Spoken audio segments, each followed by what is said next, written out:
भाजप लोकनेत्याला कधीही जास्त दिवस जवळ ठेवत नाही आणि ठेवलं तरी त्यांची ताकद, राजकीय ताकद ही कमी केली जाते। अजितदादांच्या बाबतीत तेच होताना आपण सगळेजण बघतोय। भाजपचे नेते वागण्यावरनं अजितदादांना दुजाभाव करत आहेत याचा काही प्रमाणात अंदाज हा आपल्याला आलाच आहे। आता नेते तर करतच होते, पण भाजपचे साधे कार्यकर्ते सुद्धा अजितदादांच्या विरोधात बोलायला लागले म्हणजे आश्चर्य आहे।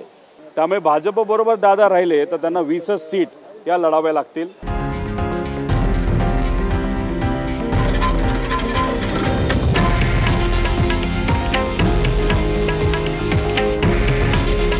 हे आहे देशातील नंबर 1 न्यूज नेटवर्क आणि आपण पाहत आहात TV9 मराठी।